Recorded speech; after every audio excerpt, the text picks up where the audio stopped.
Good afternoon, everybody. Happy Monday to you on this August 25th, 2025. I got all your stories for your rush hour ride home. You did it. You made it through the final Monday in August.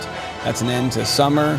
Fun is gone. It's pumpkin spice latte season, and I'm loving it. Get your layers ready. Okay, so a lot to get into. We've got an update on Justin Baldoni versus Blake Lively, as Katie from Without a Crystal Ball did a AMA and Ask Me Anything. We'll share what she had to say. More tea dripping in about how Justin may have this thing in the bag. Proof is coming out. They think that the Wayfair parties have enough information that completely refutes Blake Lively's claims. And then we've got the YouTube channel Never a Truer Word analyzing the letter I received. So this is very meta, that we have a expert analyzing the words that were used to harass me. It's very interesting stuff. We'll get into that. And then afterwards, some politics. We'll talk about Donald Trump and the idea that some folks want him to be a dictator. And they bought 10% of Intel, which is kind of a communist thing to do. And also, Kilmar Obrego Garcia was released and also is now back in detention. He is set to be deported to Uganda. That's right, wild time to be alive. These stories and more starts right now on The Rush. So let's dive right into the Blake Lively situation. We're going to approach this carefully. It's Monday after all, so we can take it slow. But the story is definitely worth following closely. Without any predictions, of course, we've been tracking this story like hawks. Some might say too much, but it remains one of the biggest celebrity news topics worldwide.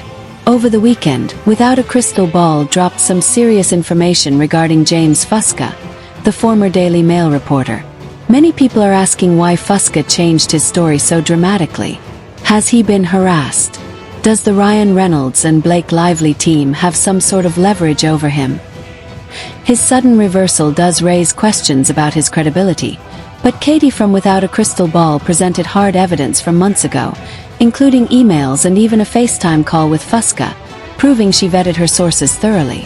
Despite this, she has faced a barrage of criticism, some of it from automated bots apparently supporting Blake, trying to spread misinformation and discredit her.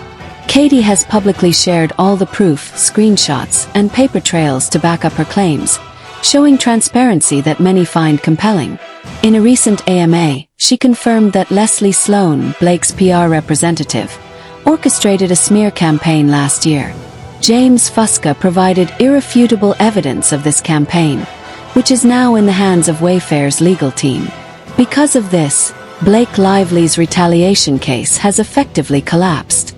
If Justin hired Crisis PR to defend himself against these attacks, then Blake's retaliation claims don't stand. Katie pointed out that the First Amendment protects the right to defend oneself, and Wayfair was prepared to respond if necessary.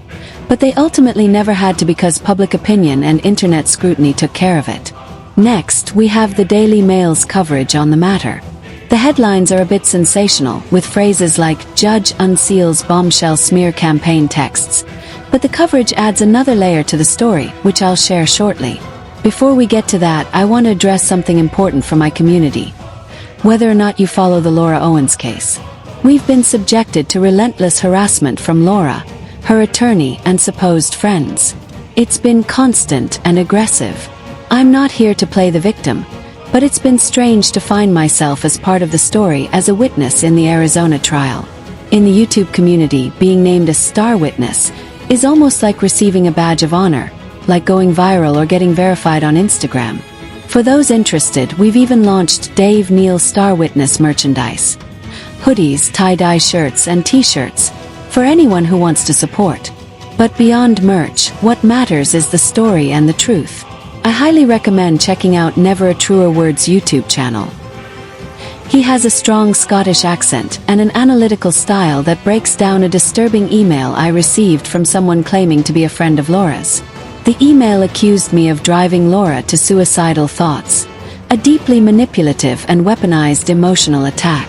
This isn't the first time I've been accused of having blood on my hands, but our intention has always been to report the truth and stand up for victims. The email's language is carefully crafted to diminish my importance and paint Laura as the victim, weaponizing emotional manipulation. The way it was written suggests it was by a woman, likely Laura herself, which Never a Truer Word analyzed in detail. This connects to the larger pattern of Laura's behavior, seen during the Bachelor fraternity scandal where she tried to coerce Clayton Urt into signing a date. This connects to the larger pattern of Laura's behavior, seen during the Bachelor fraternity scandal where she tried to coerce Clayton Urt into signing a dating contract to control the relationship. She believed if she could get him to commit to this contract, he'd see her differently, but he had no interest. This sense of entitlement that people owe you time or opportunities is a recurring theme. Laura's refusal to accept reality and insistence on controlling outcomes has only made things worse. I've suggested before that she should get a real job, maybe at a place like Aldi's, where she could learn responsibility, manual labor, and the value of hard work. Often, people sheltered by their families struggle to face the world's realities. Laura seems to have been treated as a golden child, protected from criticism and consequence. But the world doesn't operate on entitlement. No one owes you a chance just because you demand it. The harsh truth is that success and respect come from hard work and perseverance, not entitlement or manipulation. The note we received reveals much about the mindset behind Laura's actions.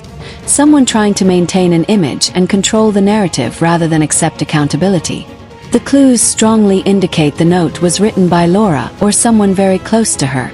I encourage you all to watch Never a Truer Word's full analysis for a more thorough understanding.